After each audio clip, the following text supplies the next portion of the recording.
It is Erev Sukkot, Tafshin Ayin Aleph, 5771 in Orlando, Florida. And we're going to now proceed with making the Lulavim and the Esrogim in preparation for the bracha tomorrow morning.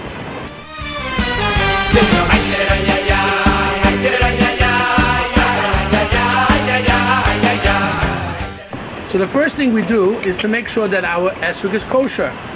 A lot of things can happen to an esrog. So first of all, we have to make sure there's no holes in the esrog.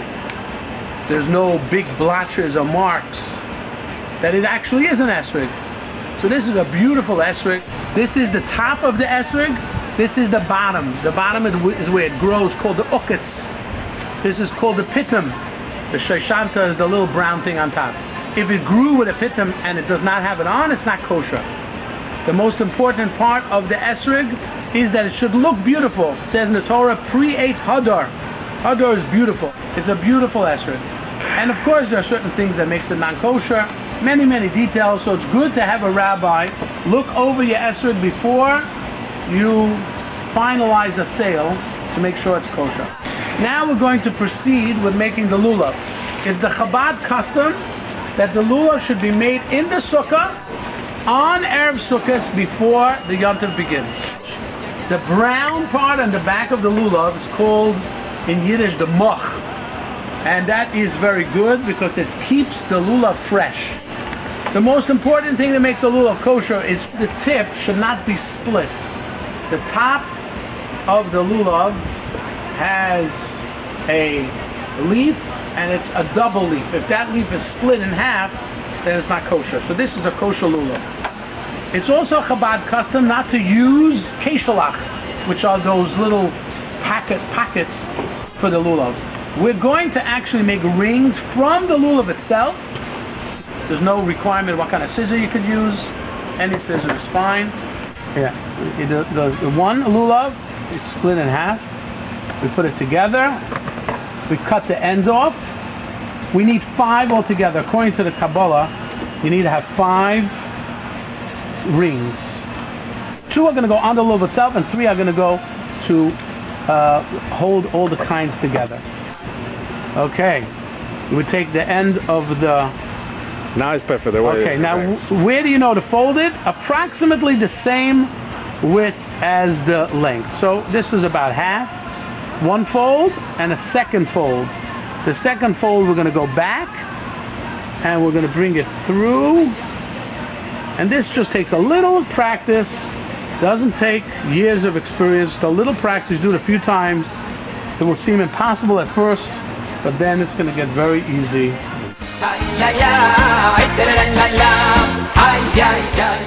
One more thing I heard you're supposed to do is cut the end off of the lulav so it's not the original cut. And I was told that you should do this on the wall of the sukkah.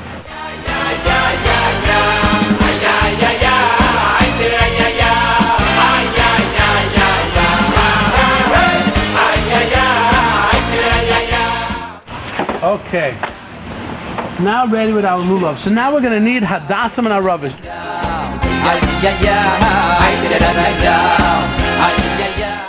We're going to put 2 on the lulav itself.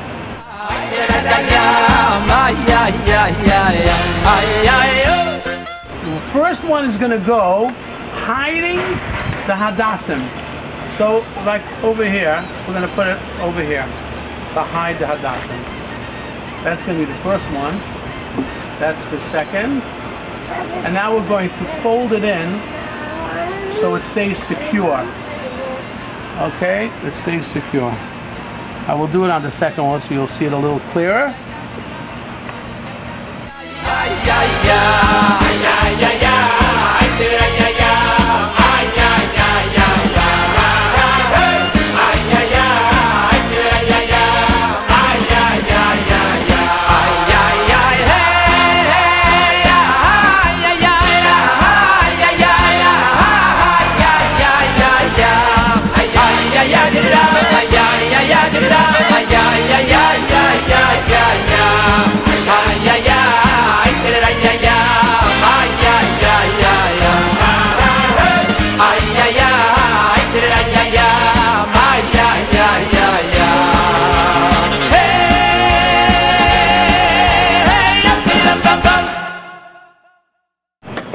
Now, it's very important that these rings are in the front of the lulav. The front of the lulav is the green part, the back is the brown part. So we want it to be on the green part and not on the brown part. Okay, now we're ready for putting the lulav together.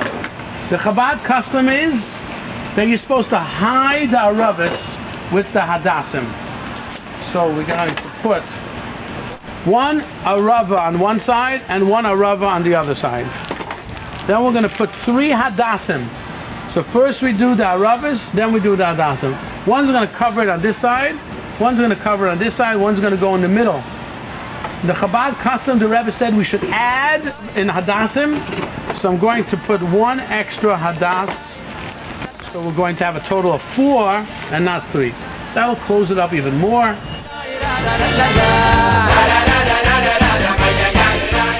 So we're putting ring number 1 on the bottom. This is going to be to secure the hadassim and the arabis. And we're tying them together as tight as you can. You're not going to tear the ring. The rings are very strong. And we do want to make sure that they're all within 1 hand breadth. That's a tefach.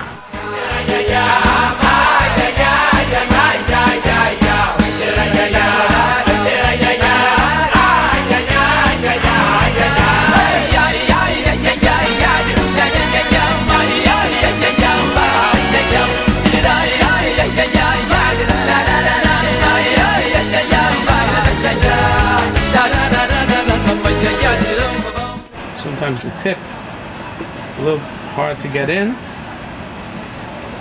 By shaking the lulav during Sukkot, we draw down brachas from Shamayim from all 6 directions. Okay, the lulav is now complete.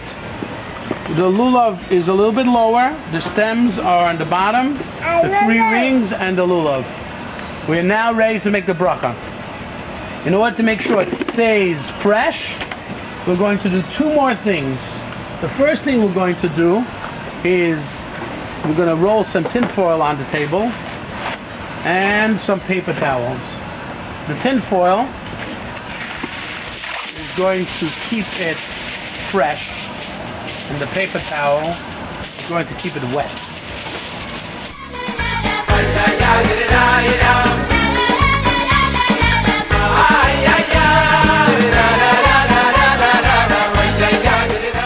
Make sure that the leaves are covered, and we're going to roll it up, try to seal the edges, and our lulav is now ready to be used tomorrow morning.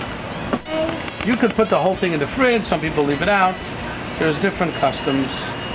Everybody is welcome to their own opinion.